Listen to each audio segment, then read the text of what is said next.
GHMC కార్యాలయంలో ACB అధికారుల సోదాలు చేపట్టారు. బిల్డింగ్ అనుమతికి లంచం తీసుకుంటూ అసిస్టెంట్ టౌన్ ప్లానింగ్ అధికారి విఠల్ రావు పట్టుబట్టారు. విఠల్ రావును ఏసీబీ అధికారులు విచారిస్తున్నారు. 2 బిల్డింగ్లకు ఎన్ఓసీ ఇవ్వడానికి 8 లక్షల రూపాయలు డిమాండ్ చేశారు విఠల్ రావు.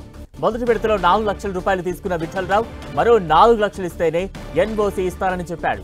దీంతో బాధితుడు వెంకట్రావు ఏసీబీ అధికారులను ఆశ్రయించాడు. విఠల్ రావును అదుపులోకి తీసుకుని విచారిస్తున్నారు ఏసీబీ డీఎస్పీ శ్రీధర్. 3 చోట్ల దాడులు నిర్వహిస్తున్నారు అధికారులు.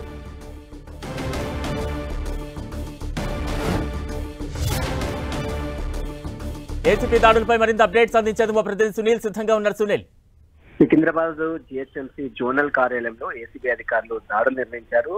ఇందులో ప్రధానంగా అసిస్టెంట్ టౌన్ ప్లానర్ గా పనిచేస్తున్నటువంటి విఠల్ రావు 2 బిల్డింగ్లకు ఎన్ఓసీ ఇవ్వడానికి దాదాపు 8 లక్షల రూపాయలు లంచం డిమాండ్ చేశారు. ఇప్పటికే 4 లక్షలు ఇచ్చినప్పటికీ కూడా మిగిలినటువంటి 4 లక్షలు ఇవ్వాలంటూ కూడా ఒత్తిడి తేవడంతో అటు విక్టిమ్ వెంటనే అటు ఏసీబీ అధికారులను ఆశ్రయించారు.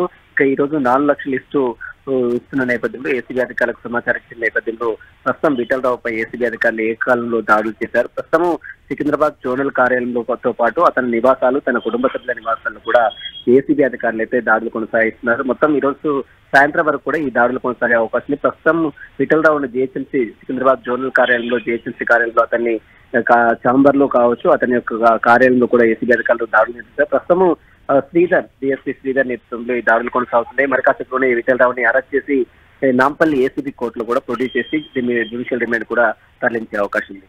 బలరాం, అంటే సునీల్, గతంలో ఎప్పుడైనా విఠల్ రావుపై ఏమైనా ఆరోపణలు ఉన్నాయా? ఆయన వ్యవహార శైలి ఏ రకంగా ఉండేది? ప్రస్తుతము Secunderabad zonal assistant town planar గా ఇతను పనిచేస్తున్నారు. గతంలో కూడా ఇతనిపై అనేక ఆరోపణలు ఉన్నాయి. కానీ ఇటీవల కాలంలో పెద్ద ఎత్తున ఇతను లంచాలకు తెగబడడంతో అటు అధికారులకు సంబంధించిన ఫిర్యాదు ఏసీబీ అధికారులకు ఫిర్యాదు చేశారు. ప్రస్తుతం ఈ రోజు 4 లక్షలు ఇస్తుండగా ఏసీబీ అధికారులు విఠల్ రావుని రెడ్ హ్యాండెడ్ పట్టుకున్నారు. ప్రస్తుతం విఠల్ రావుని విచారిస్తున్నారు. అతనితో పాటు అతని నివాసాలు, కార్యాలయాలు ప్రస్తుతం అయితే ఏసీబీ అధికారులు సోదాలు నిర్వహించిన తర్వాత అతన్ని ఈ రోజు అరెస్ట్ చేసి ఏసీబీ కోర్టులో కూడా ప్రొడ్యూస్ చేసే అవకాశం ఉంది. Right, thank you Sunil.